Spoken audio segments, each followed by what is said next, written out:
misterio. Sean bienvenidos a Conexión Enigma.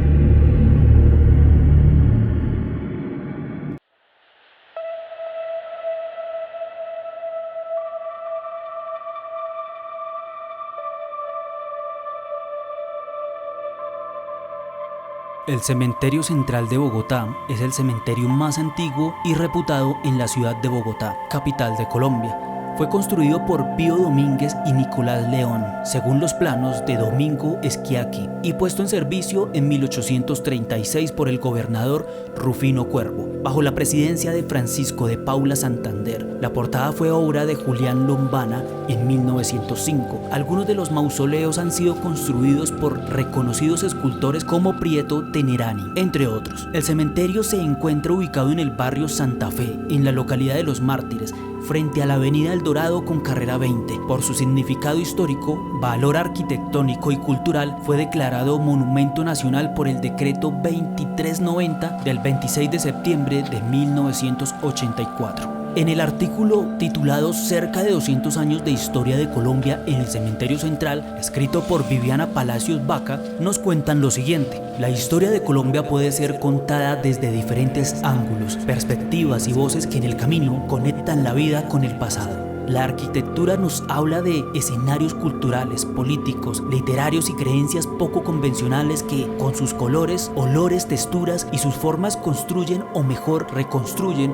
una parte de la historia colombiana en el Cementerio Central, un escenario con tesoros preciados por descubrir en el centro de Bogotá. En este lugar se habla de muerte, se habla de vida y memoria colectiva, se habla de fuerzas, ideas, conceptos del país y momentos de violencia que marcaron lo que hoy somos. El Cementerio Central es romántico, por eso fue concebido como todos los que se construían en Europa, con una arquitectura pensada para ser levantada a las afueras de la ciudad y como consecuencia de las ideas de la Ilustración. El miedo que existía por aquella época de que se propagaran enfermedades infecciosas que se vivían en Europa y en Colombia por igual, planteó la primera razón para construir el cementerio. Por eso era prioritario cambiar las costumbres que amenazaban la higiene y la salud pública de los bogotanos, pues en esa época era costumbre católica enterrar a los muertos bajo las iglesias y conventos. Hay quienes dicen que antes de ser enterrados los cuerpos en estos territorios santos, los muertos se enterraban en las mismas casas y que los muros de la Candelaria están llenos de cuerpos en forma vertical. Su casa era parte fundamental de su identidad, según cuentan los saberes populares del centro de la ciudad. Allí tenían parte de su historia, su patria, su familia. En todo caso, el Cementerio Central tuvo que esperar 45 años para ser construido a las afueras de Bogotá. Fue proyectado a 30 minutos de la ciudad, con las puertas abiertas, y era obligación de uso inmediato. El equipamiento proyectado vía Fontibón fue abierto al público, pero con creencias católicas tan fuertes, nadie lo usó. La historia fue así. Carlos III dio la orden de construcción del cementerio en 1781. En abril de 1791, Domingo Schiacchi dibujó el primer plano del terreno santo y solamente hasta 1827, Simón Bolívar firmó un decreto en el que prohibió nuevamente el entierro de cadáveres en templos, capillas o bóvedas, dando orden a la construcción de cementerios en las afueras de las poblaciones. Esta construcción terminó en 1836. Para los santafereños no fue nada fácil cambiar sus costumbres y de cierto modo ver un campo como un templo santo. Para ello llevaron la mayor autoridad católica de la ciudad para bendecir el espacio y nadie fue inhumado. Se construyó una capilla al final de la elipse y 4 años después de poner en funcionamiento el cementerio público de Bogotá, 1840, como se conocía en aquella época, el entierro del presidente de la época, Francisco de Paula Santander, ayudó a sepultar las viejas creencias. De no ser por Santander, quien a pesar de su gran distancia ideológica con Simón Bolívar, fue el primero en obedecer la orden presidencial, Santander hoy cuenta con la tumba más grande del lugar y quizás sin esta decisión, ser inhumado en el Cementerio Central, ninguno de los cerca de 30 presidentes tendrían un lugar privilegiado en el Cementerio Central. La cultura popular ha sostenido durante la historia que lo que hoy se conoce como elipse alberga los despojos de las personas más importantes de la élite nacional y que tal vez es por esta razón que allí en el trapecio se encuentran las tumbas, mausoleos, epitafios de las familias que acuñaron las mayores riquezas. También reposan las víctimas de algunos de los magnicidios más impactantes de nuestra historia reciente: Luis Carlos Galán, Carlos Pizarro, Jaime Pardo Leal, y en otros sectores los muertos sin identificar del Bogotazo. Poetas, periodistas, escritores, médicos, empresarios, abogados y caricaturistas, militares y candidatos presidenciales también hacen parte de los cientos de crónicas por recordar que en el cementerio central de Bogotá se encuentran. Para dar un ejemplo, los poetas Ismael Enrique Arciniegas, Rafael Pombo y José Asunción Silva. El cementerio central de Bogotá es uno de los más grandes cementerios patrimoniales de Colombia y está dividido en 3 partes o zonas, donde el globo A constituye el sector más antiguo y el que tiene el tratamiento de conservación histórica, por ende el de mayor asistencia turística. Tiene una gran cantidad de bóvedas y mausoleos decorados por enormes y asombrosas esculturas. El globo B es conocido como el cementerio de los pobres y desde su construcción en 1946 los columbarios del cementerio han dado de qué hablar. A este lugar fueron destinados los muertos del Bogotazo en 4 pabellones fúnebres con 8.957 tumbas vacías, inspiración de la obra Auras Anónimas de la artista Beatriz González, que consiste en serigrafías impresas sobre las tumbas que representan a hombres cargando cadáveres, imágenes recurrentes en las fotos del conflicto. En el espacio donde se derribaron 2 de los columbarios se construyó el Centro de Memoria, Paz y Reconciliación, un espacio para la promoción de ejercicio de memoria histórica colectiva, situado en el centro de Bogotá. Busca el reconocimiento de los derechos de las víctimas del conflicto armado interno en Colombia y la construcción de paz. Por su parte, el Globo C resguarda los conceptos de quienes morían y no contaban con mucho presupuesto para el momento de su muerte. Ese espacio, donde se dice habían fosas comunes y existían varios panteones, es hoy conocido como el Parque del Renacimiento. Es un espacio destacado por la escultura El hombre a caballo de Fernando Botero, en medio de la cultura que hoy representa lo que anteriormente fue concebido como cementerio central. ¿Qué es lo que nos impide pensar que hoy, con cerca de 200 años de historia, el cementerio no pueda ser visto como un museo a cielo abierto en el centro de la ciudad? Una tendencia que ha sido institucionalizada en países como Francia, donde uno de sus cementerios más populares, ubicado en París, adquiere su valor de museo por el constante interés manifestado hacia las tumbas de personajes como Jim Morrison, Edith Piaf y Oscar Wilde. Actividades artísticas también giran en torno a estos y a otros mausoleos. Por su parte, el estado de Atlanta ha celebrado varias tardes de conciertos. Con este tipo de eventos se invita a la gente a entrar sin los temores habituales que suelen despertar estos lugares. Como estas referencias hay muchas en el mundo. Entonces, contando en Bogotá con un lugar de tanta riqueza cultural, que impide que reconozcamos la historia de cerca de 200 años de historia de Colombia desde la belleza del cementerio central de Bogotá? Si gustan, pueden dejar su comentario referente a esto o una propuesta. Por ahora ha llegado mi turno de contarles algunas experiencias, relatos, mitos, leyendas, creepypastas, llámenlo como quieran, referentes al cementerio central de Bogotá. Bienvenidos. Un cordial saludo, queridísimo pueblo del misterio. Bienvenidos a un nuevo video programa. Me encuentro en el cementerio central con el parcero Sean Adrián. ¿Qué tal? ¿Cómo ha sentido el ambiente aquí? Es muy tranquilo. Es muy tranquilo. Hoy está tranquilo. De hecho está demasiado solo. Ya vine una vez y hoy está demasiado solo. Pero recuerden que si desean apoyar el Misterio Nacional pueden ingresar a todas mis redes sociales y a mi página web, que todo va a aparecer en la descripción de este video, y que lo más importante es suscribirse a este canal y activar la campana para que les notifique cada vez que suba un video nuevo. Por allá está la novia del parcero. Ahora sí, comenzamos con este video.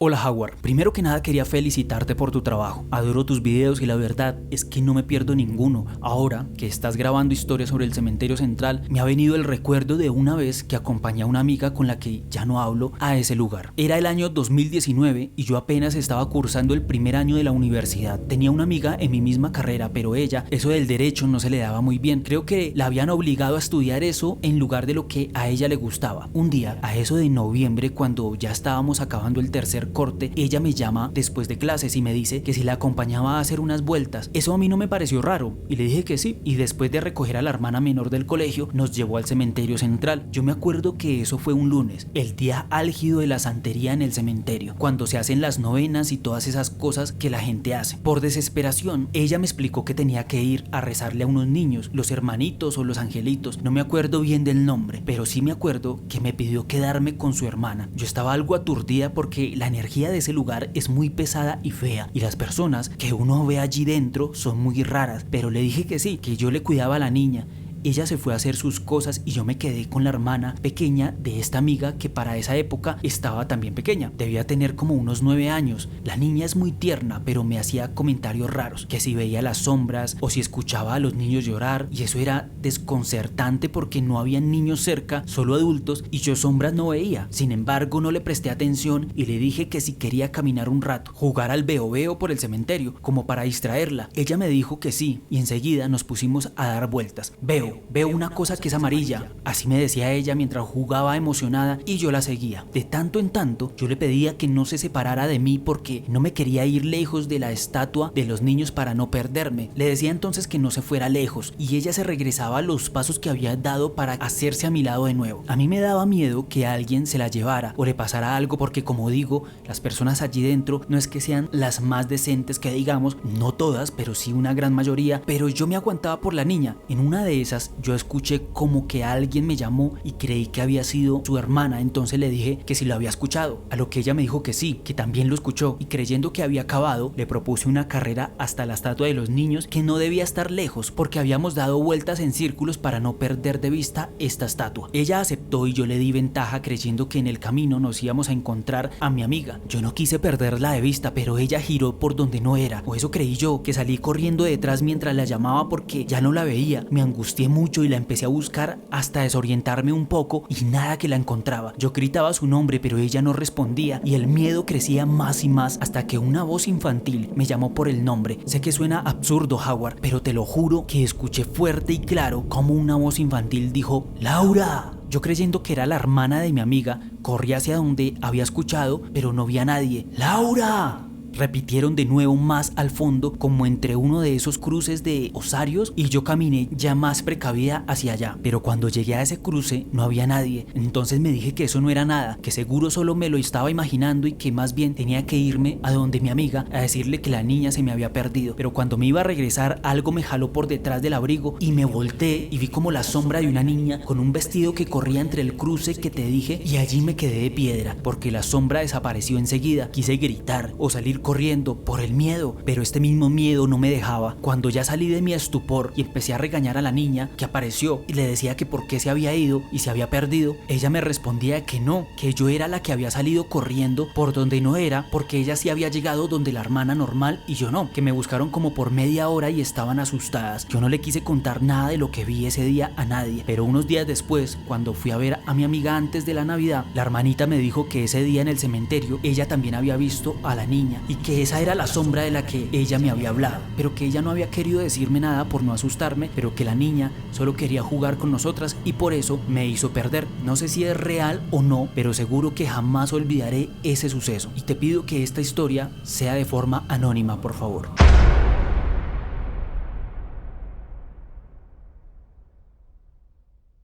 De esta escalera se ha hablado mucho. En algunos tiempos se podía ingresar, pero hoy en día es totalmente imposible. Está cerrada. Las especulaciones son amplias, pero ninguno ha contado lo que le contaré en este momento de ese lugar. Fui fiel testigo de lo ocurrido y por eso quiero que le dé la importancia necesaria a mi experiencia. Cuando mi mamá vivía, ella me llevaba a este lugar, pues su trabajo así lo ameritaba. Resulta que mi mamá era lo que muchos llaman una bruja, pero ella era una bruja que rompía con los rituales y amarres que le hacían a otras personas. Por esa razón, después de los años, ella enfermó y murió. Mi mamá tuvo una discípula de sus artes. Ella siempre estaba muy atenta a lo que ocurría en el cementerio. Para ella, averiguar quiénes dejaban esos rezos, amarres y este tipo de cosas era muy importante, porque así podía saber qué tanta fuerza tenía el brujo o la bruja que había puesto esto allí y si eran malvados. Pero eso fue muy peligroso para ella y le pasó factura, pues fue una de las víctimas que desaparecieron en este lugar. Aquí le contaré contaré un poco lo que se especulaba para aquellos años y creo que lo ocultaron para evitar un escándalo, pues se decía que en una época en la que la seguridad de este lugar no era muy buena, este sitio albergó sufrimiento y muerte. Un habitante de calle comenzó a resguardarse del frío y la lluvia en este lugar, se volvió su cambuche y con el pasar de los días,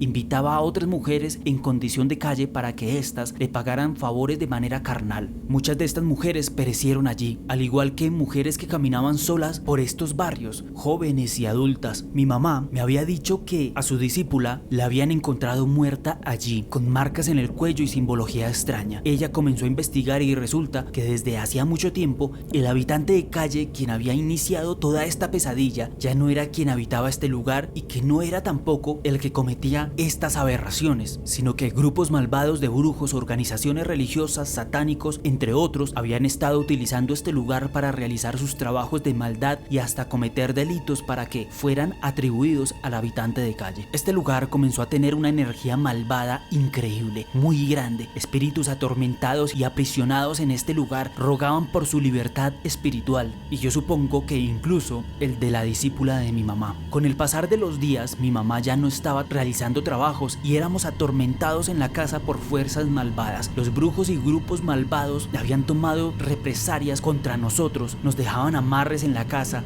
sal en la puerta, entierros, mil cosas que nos estaban haciendo daño. Mi mamá vivía con miedo, yo no le decía nada. Sabía que en algún momento recapacitaría y decidiría defenderse, hasta que un día yo llegué del colegio, entré a la sala y dejé mi morral en el sofá. Llamé a mi mamá y antes de caminar por el pasillo intenté encender la luz, pero no prendía. Eran las 6 de la tarde, pero ya dentro de la casa estaba muy oscuro. Mi mamá sale a paso lento de una de las habitaciones, caminaba hacia atrás. Yo me quedé helado cuando después de mi mamá comenzó a salir su discípula con un vestido color rojo. Mi mamá me decía que me quedara quieto hasta que ella llegara a mi lado. Cuando ella llegó a mí, allí me abrazó. Yo cerré los ojos y después de un rato, al abrirlos, la discípula ya no estaba. Después de eso, mi mamá dijo que había venido a que la salvara. Se había aparecido allí con esa misión, pues estaba sufriendo en el lugar donde estaba y en cualquier momento ella iba a involucionar. Y también le dijo que en el lugar donde ella había muerto, me habían encomendado a mí a la muerte. Es decir, que yo estaba en peligro, que pronto me raptarían para sus fines y así poder acabar con mi mamá. Comenzamos a cuidarnos mucho y una prima se pasó a vivir con nosotros. Ella es mayor que yo y ella nos ayudó mucho, me ayudó a mí y ayudó a mi mamá en todo esto, tanto así que ella terminó siendo dueña de todo lo que mi mamá tenía en cuanto a conocimiento y artículos relacionados con la brujería se refiere. Fue su última discípula. Un día mi prima y yo nos dirigíamos a una cita médica. Ella me recogió a mediodía en el colegio para acompañarme a la cita. Cuando veníamos en el bus para la casa se nos fueron las luces. El bus que habíamos tomado estaba extrañamente vacío, solo habían unas 3 personas por mucho sentadas en distintas partes del bus. Cuando yo me desperté estaba atado y dentro de algo que después supe era un ataúd. Mi prima estaba en ese mismo lugar pero por fuera, atada y amordazada. La hora no la sabía en ese momento porque el miedo no me dejaba pensar. Luego de un rato un grupo de personas mayores y varios jóvenes destapan el ataúd y me sacan a las malas.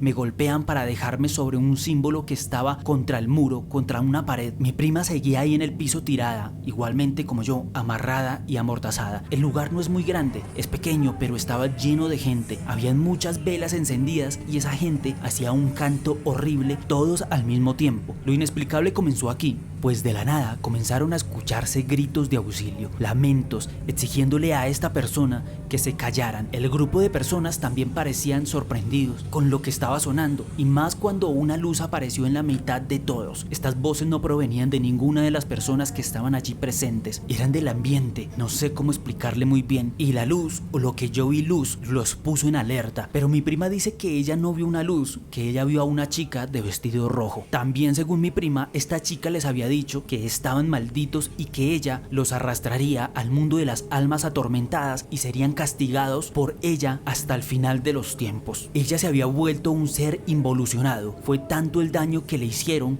que no pudo perdonar y se convirtió en un ser muy fuerte pero malvado. Bueno, malvado con ellos porque a nosotros sí nos salvó la vida. Todos salieron de allí corriendo y la luz que hasta ese momento nos protegía desapareció. Al rato llegó mi mamá, nos desató y vimos que ella también estaba muy mal. Tenía algunas heridas y algunas quemaduras. Ella nos cuenta que había invocado a los seres del mal y a su discípula para proponer un trato, el cual era salvarnos a nosotros y bloquear ese lugar para que la energía que había allí no sea aprovechada por más personas ni por la maldad. Aunque muchos lo intentan, pero ya no es tan efectivo. Este lugar ya no cumple su función como antes. Mi mamá no fue enterrada en este sitio, pero yo visito este lugar para encontrar indicios de maldad y comunicarme con mi prima si llego a encontrar algo que pueda indicarnos que esto lo han abierto, pero hasta la fecha no ha pasado. Lo importante es que esto no se vuelva a repetir, y sí, sé que esto no lo creerán muchos, que les parecerá una película o un cuento, pero ¿sabe qué? La verdad no me importa. Nosotros sabemos qué vivimos y cómo fueron esos tiempos tan pesados.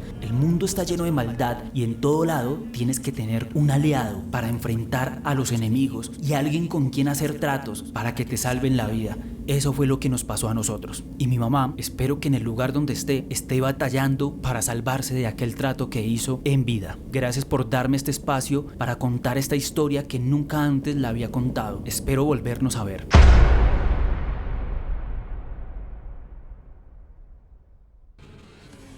Una vez me sentí con ganas de visitar a mis compañeros y orar por sus almas. Creo que muchas veces a nosotros los policías nos dejan solos incluso en la muerte. Estaba en esta ciudad solo, mis amigos de la policía se habían quedado en Santander, entonces procuraba caminar solo por estos lados en mis días de descanso, obviamente de civil. Yo llegaba al panteón de policías, hacía mis oraciones y me quedaba un rato acompañándolos, hasta que un día, haciendo lo mismo, veo que detrás de este lugar sale mi compañero uniformado, mi gran amigo. Yo le pregunté que qué hacía allí, que si lo habían trasladado desde Santander, y él me dice que no, que venía para agradecerme por todos los años de amistad y por las oraciones que les brindaba con devoción. Yo me reí y lo tomé en chiste, le decía que dejara la bobada hasta que le vi sangre en el pecho, sobre la chaqueta. Allí me asusté mucho y le dije: marica, ¿qué pasó? Vamos para el hospital. Y él me contesta: no, amigo, yo ya estoy muerto, acabé de morir en Santander y solo quería pedirle un favor, dígale a mi esposa y a mi hijo que los amo mucho y que me disculpen por dejarlos solos, que no van a quedar desamparados, que en el banco pueden reclamar un seguro de vida. Algo así me dijo. No digo nombres ni del banco ni de ellos por seguridad. Después de eso me sentí rodeado de compañeros policías fantasmas que me agradecieron y así como aparecieron se fueron, se desvanecieron a plena luz del día. Yo me quedé mareado y muy asustado, tomé citas psiquiátricas y todo, hasta que la psiquiatra me dice que le dijera eso tan importante que supuestamente me había dicho mi amigo muerto, a la esposa, que se lo comunicara a la esposa. Allí sabríamos si eso fue real o no.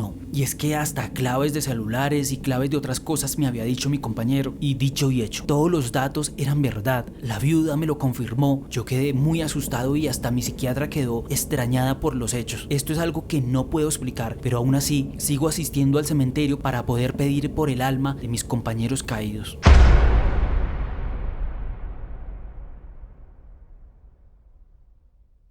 Muchos han visto un muro que está quemado en el cementerio central. Este es conocido como el Muro de las Almas o el Muro de los Lunes de las Almas, sobre todo de aquellas almas perdidas y olvidadas. Después de enterarme que mi familia no era mi verdadera familia, comencé a buscarlos por cielo y tierra. Así se me fueron varios años de mi vida y siempre caminaba con un sinsabor de la vida que es muy difícil de explicar. No es que mis padres adoptivos no fueran buenos, al contrario, los considero mis padres también, pero en mí creció un sentimiento de pregunta constante de conocer a mis verdaderos padres y saber por qué me habían abandonado. Si fui un estorbo, si fui mala hija o si nunca me quisieron tener. Por cosas de la vida llegué al registro de NNs o desaparecidos del país. Muchos me dijeron que era un caso perdido, que si mis padres estaban muertos era imposible saber dónde los habían enterrado, pues en esa época era muy común enterrar a los muertos que nadie reclamaba en fosas comunes y así. Entonces así seguí buscando y logré persuadir a la persona que me había dado en adopción para que me entregara una información. Ella me dijo los nombres de mis padres y también me dijo que ellos habían sido asesinados después de dejarme allí. Al preguntarle el por qué, me dijo que eso era un tema que no estaba en sus facultades poder hablarlo, pues era un secreto muy grande. También me enteré que este nombre actual que yo llevo en esta fecha no era mi verdadero nombre y que mi familia había había tenido mucha plata. Entonces, ¿por qué me dejaron ahí? Me preguntaba muy seguido eso, pero la respuesta llegó más temprano que tarde, por medio de una llamada a la casa de mis padres adoptivos. Algo le habían dicho a mi madre que la puso de los pelos y de inmediato comenzó a llorar. Hablamos y ellos solo decían que teníamos que irnos del país lo antes posible, que nos habían encontrado. Claro, todo había sido culpa mía por estar escarbando. Lo que hice fue ponerme en bandeja de plata a una serie de individuos no tan amistosos. Pues te cuento, resulta que mis padres lograron amasar una fortuna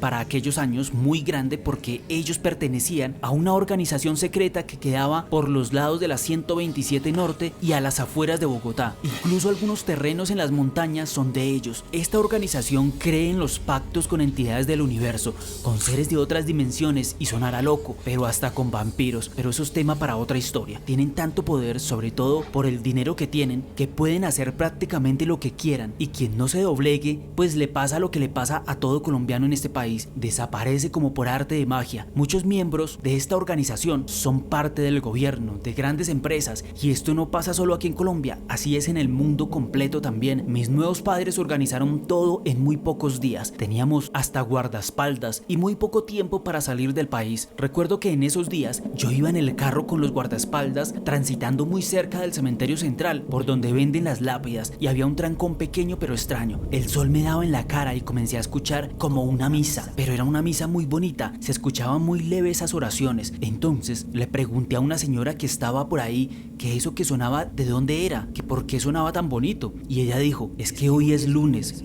para las almas perdidas y olvidadas. Y eso me quedó sonando. Al llegar a la casa se me metió en la cabeza que tenía que ir antes del viaje, pues nos íbamos para Europa. Al día siguiente salí a escondidas de la casa y no había llegado a la esquina cuando me doy cuenta que me estaban siguiendo varios tipos vestidos de negro. Me sentía sofocada y muy en peligro. Yo comencé a meterme entre las calles, a las tiendas, y salía por otros sitios, sobre todo para perderlos. Hasta en una carreta de reciclaje me metí. Pensé en llegar al CAI de policía, pero cerca de este lugar también estaban estas personas. Con una agilidad que no me conocía, entré al cementerio. Más que por hacer oración a los muertos, era para esconderme. Ahí me comencé a sentir muy tranquila. Fue bastante extraño y tranquilizante a la vez. Caminé en dirección del muro de las almas y me paré frente a él. No sentía miedo, todo lo contrario. Y con lo primero que me tropecé fue con 3 números. El 7 3 veces repetido. No sé si creas en este número, pero en varias culturas o creencias este número conecta con tu alma y te dice que tu ángel de la guarda está junto a ti, haciendo que cumplas todos tus sueños o metas. En la Iglesia Católica el número 7 es muy significativo, pues recordemos que según la Biblia, en el día 7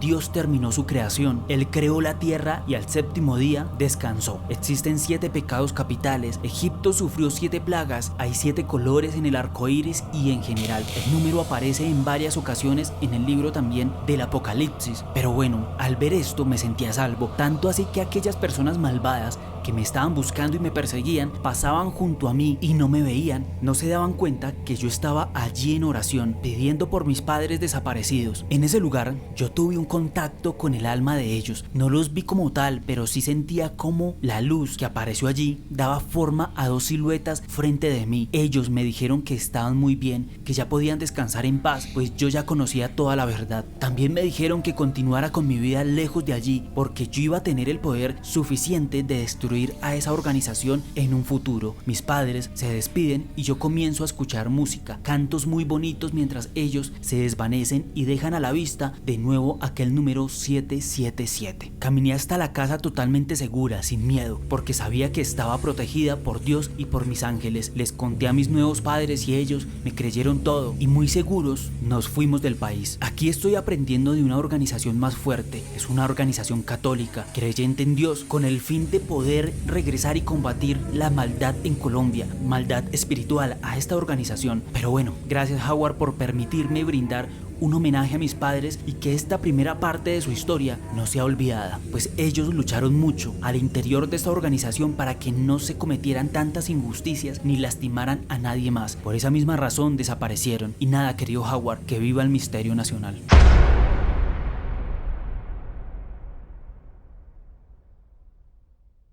Pues mira, Te presento a mi amiga. Ella es como mi hermana ya, pues ella quedó sola hace mucho tiempo y desde ese día vivimos juntas. Como se puede dar cuenta, ella no es normal entre comillas. Incluso decir eso es ofensivo para ella. O cómo decirlo, no es como todos nosotros. Ella es especial. Ella sí estudia y me ayuda con mi trabajo. Así que lo que hacemos, ambas, nos ayuda a sobrevivir. Mi amiga tiene una condición autista, para aclararle. Espero resumirle esta historia y no entrar en el drama, sino ser muy breve. Yo la conocí a ella en un instituto conocido de Bogotá, donde muchos estudiamos, no digamos el nombre para no tener problemas. A ella la llevaba su mamá, pues su papá había muerto hacía rato. Así estudiamos varios años y sí, se burlaban de ella la gente que no entiende que no todos nacemos iguales o con las mismas capacidades de convivir en esta sociedad tan cruel. Quizás en otros países sea diferente o tengan más oportunidades, pero aquí es como si fueran personas malditas, la verdad. A mí eso no me gustaba y no me gusta que se rieran de ella o que no se hicieran en grupo con ella por su condición. Por eso nos hicimos amigas. Después de un tiempo me comencé a preocupar más por ella porque su mamá murió y ella había quedado a la deriva. Bueno, a la deriva no, pero sí con una tía que no era muy responsable ni amable. La dejaba venir sola o se le olvidaba recogerla, entre otras cosas peores. En el salón había un chico que siempre estaba pendiente de ella. La miraba muy raro, siempre estaba al acecho y de vez en cuando lo vi en compañía de otros chicos viéndola de manera diferente. ¿Usted me entiende? Desde ahí siempre la acompañaba. Ya ni salía a rumbear por estar pendiente de ella. Pero un día yo me enfermé, no había podido ir a estudiar. Sin embargo, la preocupación no me dejó la cabeza en paz y tomé un amarillito para llegar al instituto a la hora de la salida. Llegué un poco tarde y alcancé a ver que este grupo de chicos intentaba que mi amiga se subiera a una camioneta o a una van blanca, para ser más específica. Yo salí y les grité. De inmediato ellos la soltaron y se fueron volando y muy asustados en ese carro blanco. Los días siguientes el ambiente se puso muy denso entre ellos y nosotras, hasta que un día, al ir llegando a su casa para dejarla allí y yo irme para la mía,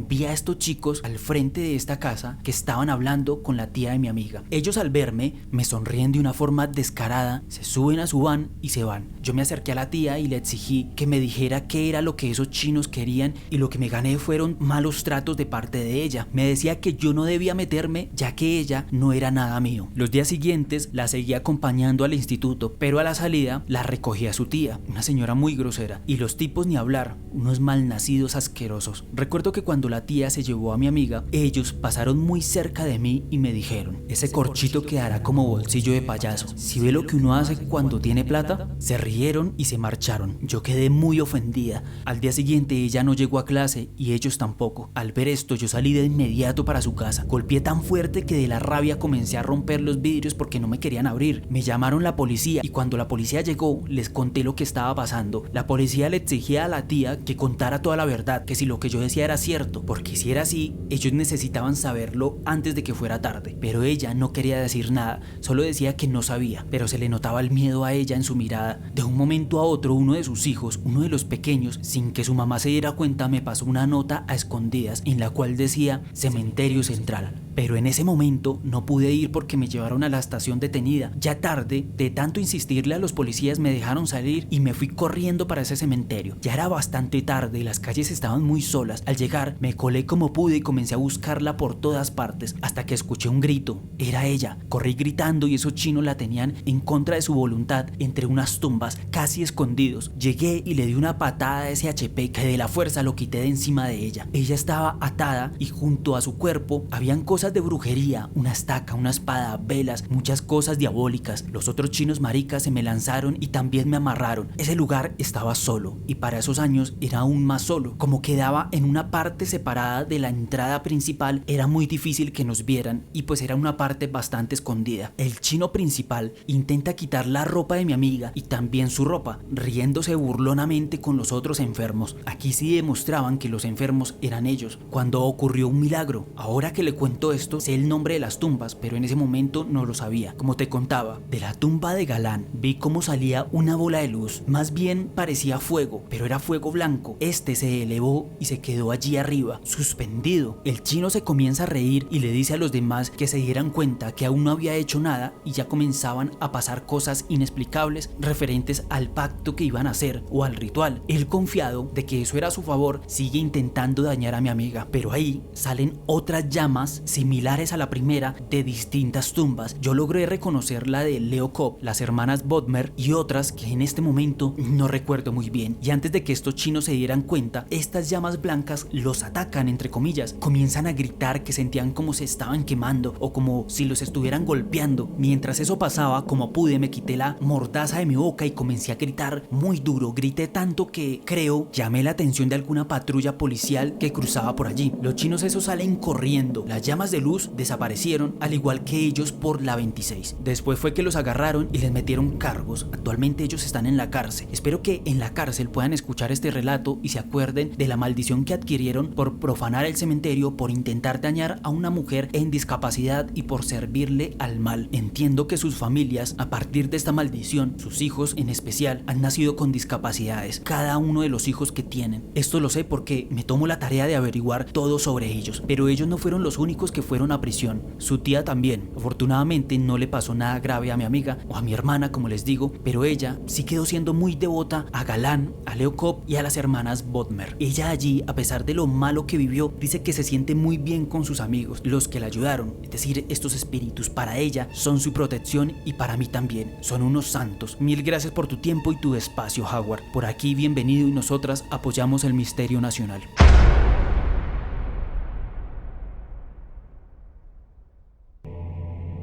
Hola Howard, ¿cómo estás? Espero que estés muy bien y que todas las vibras positivas estén contigo. Voy a ponerte un poco en contexto. Hace como 10 años tuve una relación con un chico. Él era muy atento y muy amable, pero por razones de la vida nos tocó separarnos. Fue tan dura la separación con él que él se fue del barrio y se fue prácticamente para el otro lado de la ciudad. Después de que terminamos, nunca nos volvimos a ver, ni a hablar, ni nada. Y digámoslo así, a inicios de este año nuevamente nos vimos y descubrí que tanto él como yo guardábamos algunas cosas que nos habíamos regalado el uno al otro. Algo muy curioso que pasó fue que el tiempo que andábamos juntos, un poco antes de que termináramos, él me regaló un libro. Ese libro era bueno, pero pues con lo de la ruptura yo lo dejé a la mitad y no lo terminé de leer. Haz cuenta que pasados unos 2 o 3 años decidí volverlo a leer y no lo encontré. O sea, literal como si se lo hubiera tragado la tierra o como si se lo hubieran robado o algo así. Pues decidí dejarlo así como si nada hubiera pasado y ya. Cabe aclarar que no tenemos ningún amigo en común ni nada así como para decir que alguien se lo llevó. Hace poco, cuando volvimos a hablar con él, eso fue a inicios de este año, empezamos a salir como amigos y un día yo estaba cerca de la casa de él y decidí llamarlo y decirle que si estaba en la casa, que si quería salir a dar una vuelta, y yo pasé a la casa de él y allí él me dijo como sigue y me esperas mientras me organizo y ya salimos. Yo le dije listo, dale. Cuando entré a la habitación de él noté una energía brusca, o sea, que era una energía tan bárbara y tan pesada, por decirlo así, que se sintió un poco feo. Y él sabe que pues yo tengo como cierta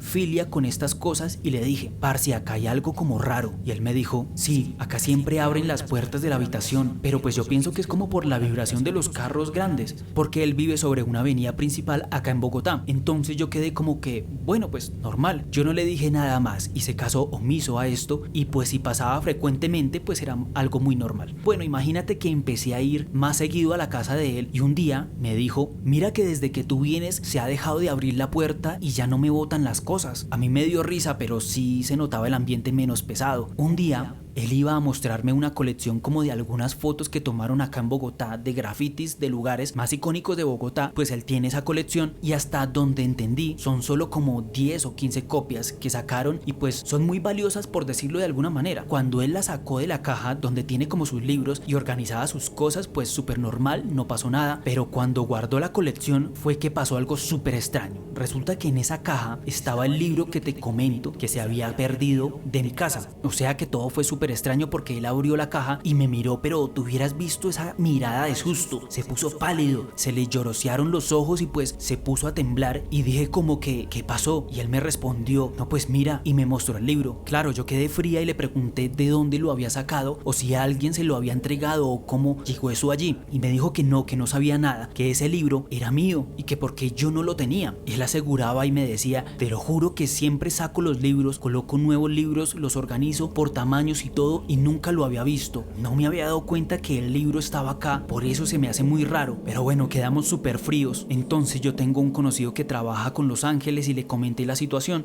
Él me dijo que podían ser varias cosas: brujería, que alguien cercano nos pudo haber ligado, o de pronto que alguien sabía que aún no nos olvidamos e intentó separarnos espiritualmente, o cosas así. También que podían ser cosas, digámoslo de esta manera, así como malas. Entonces, que lo mejor era quemar el libro, sacarlo de nuestras vidas y que cerráramos ese ciclo. Le pregunté dónde podíamos quemar el libro y nos dijo que en un camposanto. Nos programamos para ir al cementerio central y uy, qué vaina tan loca. Hacía muchísimos años no iba. Ya cuando fuimos me di cuenta que está lleno de brujería, de malas energías, también de buenas, pero créeme que son más las malas y con muy malas intenciones que van las personas a este lugar. Una vez dentro del cementerio, buscamos un hueco o un lugar donde nos pudiéramos ver, intentando escaparnos de los vigilantes, porque pues nos miraban como raro, como que estos dos chinos que inventan. No sé qué les haría fijarse en nosotros de esa manera, pero en un momento los perdimos de vista y nos metimos ahí como en un huequito de los mausoleos y ahí pudimos hacer la quema del libro. Pero te lo juro, Howard, que apenas empezó a quemar el libro y empecé a decir unas oraciones de protección que nos dijo el señor que trabaja con los ángeles, mi expareja comenzó a verse como si estuviera ido.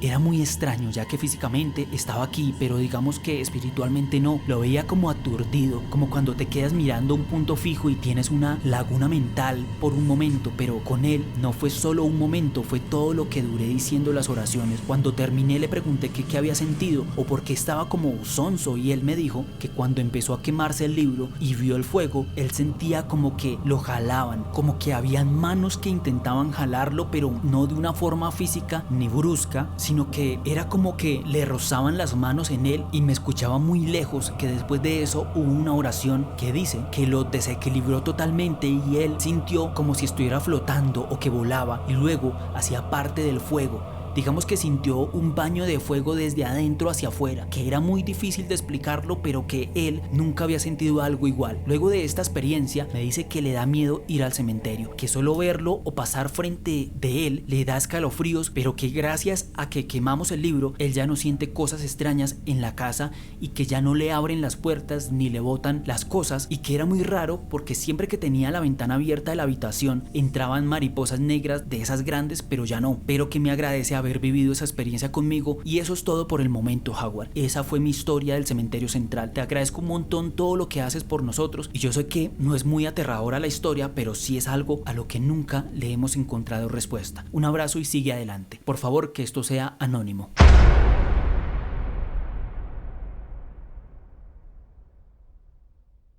Mi esposo es devoto a las almas benditas, entonces un lunes fuimos a llevarles velitas y hacer sus peticiones, y yo le dije: amor, ten cuidado que hay un hombre allí. Yo lo vi y estaba vestido con chaqueta de jean y un jean más oscuro que la chaqueta. Él estaba agachado como haciendo una oración y pensé en dar vuelta, pues por mostrar respeto. Cuando pasé por el otro lado de la viga, el señor ya no estaba y casi me muero del susto. En otra ocasión íbamos mi esposo, mi hijo y yo. En ese entonces mi hijo tenía solo 6 años y pasó una abuelita y nos pidió permiso para darle un bombombún al niño, a lo cual accedimos y la viejita se lo entregó y le dijimos que muchas gracias y dimos unos cuantos pasos, y al voltear a ver ella ya no estaba y la buscamos y desde entonces no la volvimos a ver y no la hemos vuelto a ver. Me puedes mencionar en tus videos, me sentiría súper orgullosa. Soy un poco dulce para estas cosas, sueño con gente que falleció y me piden ayuda, y desde muy niña entra un viento, siento que me soplan al cuello o a la cara. Pero eso es todo, Howard. Esta historia es de Ana Rodríguez.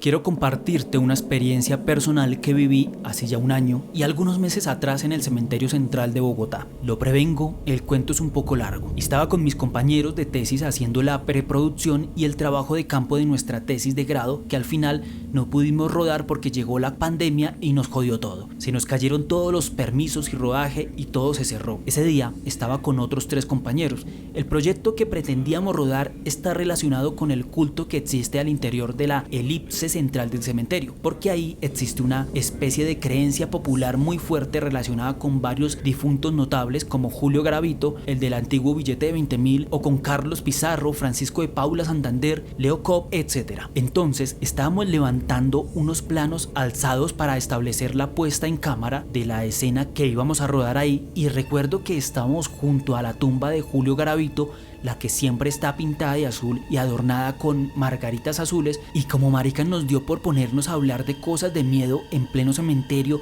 y uno de mis amigos comenzó a contar sus experiencias al interior de una escuela militar cuando prestaba el servicio. Ya no me acuerdo bien cuál era, creo que era la de la 80 o si no era la de cadetes. En todo caso es que el hombre ha vivido cosas muy fuertes y esas escuelas siempre están rodeadas de cosas muy raras. Luego de que el man se puso a hablar eso, comenzaron a pasarnos cosas muy raras. Esa no había sido la primera vez que nosotros habíamos tenido que ir al cementerio, y el sector de la elipse central, el cementerio central tiene 2 sectores, estaba en obra y cerrado al público. Entonces para poder ingresar había que pedir permiso a la UAES, la puta burocracia. Entonces, debido a eso, el lugar quedaba prácticamente solo para nosotros, y en varias ocasiones fuimos para levantar planos alzados, medir distancias, verificar la locación y comenzar a pensar en el rodaje. En fin, ese día solo pudimos ir los 4, ya era medio tardecito y el cementerio los cierran tipo 4:30 o incluso a veces mucho más temprano, y dicen que es porque al tratarse de un sitio tan antiguo, hasta donde sé es el cementerio más antiguo de Latinoamérica, carga energías muy pesadas, y como esa aura de extrañeza típica de todo cementerio, supongo,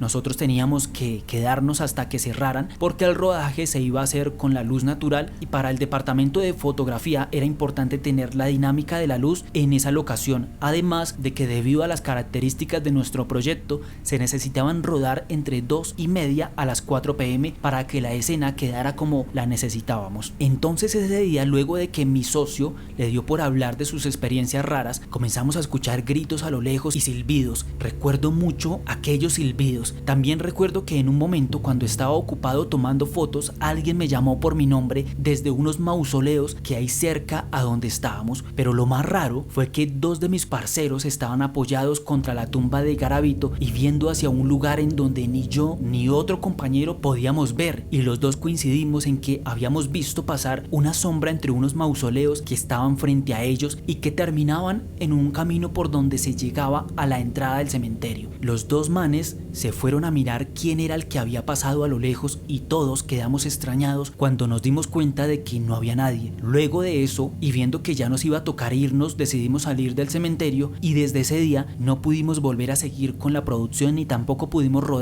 por lo del COVID. Lo más raro que recuerdo es que siempre que tenía que ir al cementerio regresaba por la noche muy cansado, pero era un cansancio similar al que le queda a uno luego de un domingo de ciclovía o luego de subir a Monserrate.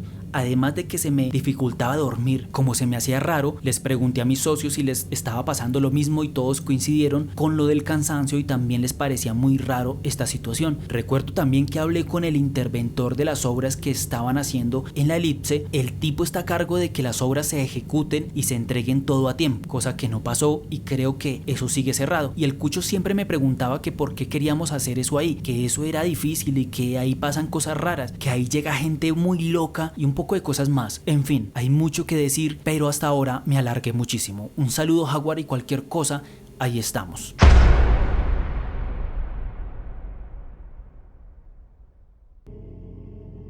Hola Howard, tengo una historia del cementerio central, es de mi mamá. Cuando pasó yo ni existía. El caso es que el esposo de una tía, él se murió de una sobredosis de escopolamina. El caso es que él hacía muchos años, antes de morirse, le había dicho a mi mamá: cuando yo me muera la voy a llevar a que me visiten la tumba. Resulta que el tipo se murió. Bueno, un día mi mamá se fue a dormir súper temprano, mi papá estaba trabajando supuestamente, y ella se fue a dormir a las 7 de la noche. Ella usualmente nunca se duerme antes de las 12, o sea, nunca que yo haya visto. Esto fue como en el 88, el año 88. Bueno, el caso es que ella se soñó que salía y se iba a pie desde Candelaria la Nueva hasta el cementerio central a pie, y se iba con mi tío, y el señor se la llevaba a pie y le dijo: aquí me enterraron. Y ella, bueno, al otro día se despertó cansadísima. O sea, lo raro fue que ella dijo: uy, qué cansancio, y tenía dolor en los pies, porque todo fue a pie supuestamente en el sueño. Y ella dijo: pues hasta ahí normal. Uno dice, pues hay gente que se sueña cosas así y se manifiestan síntomas físicos, pero bueno, ahí no está lo interesante. Lo interesante es que en ese momento era, pues ya como le dije, eso fue hace mucho tiempo. Mi mamá recién había tenido a mi hermano y tenía una señora que nos estaba ayudando, que les estaba ayudando con cuidar a mis hermanos y hacer el aseo de la casa y este tipo de cosas. Y ella estaba de interna. Entonces La señora, bueno, mi mamá se levantó y la señora estaba en la habitación encerrada y es que estaba llorando. Pues le dijo que porque estaba llorando y ella dijo, no, es que yo ayer la vi salir, pero usted iba flotando y atravesó la puerta. Entonces, pues ahí está la historia.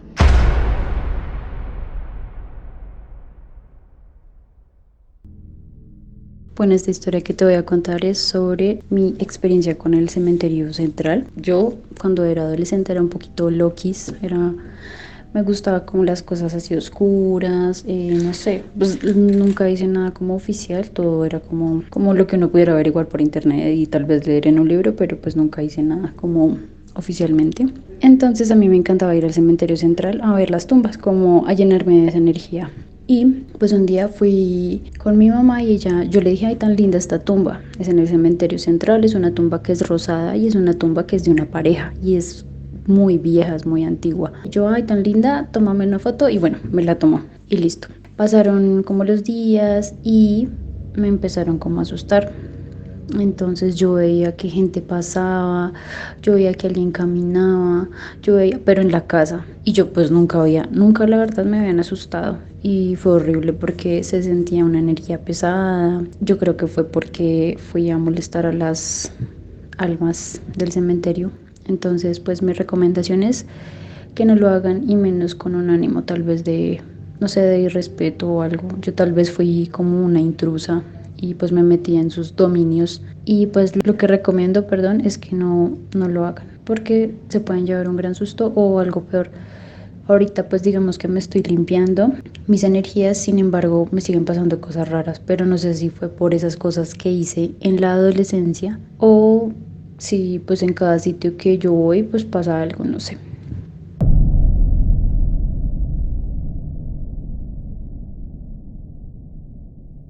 Y hasta aquí este video. Si les gustó el video no olviden dar un like y lo más importante es compartirlo. Ya saben que esto me ayuda bastante. Y recuerden que si desean apoyar el Misterio Nacional pueden ingresar a mi página de conexionenigma.com o a todas mis redes sociales, las cuales van a aparecer en la descripción de este video.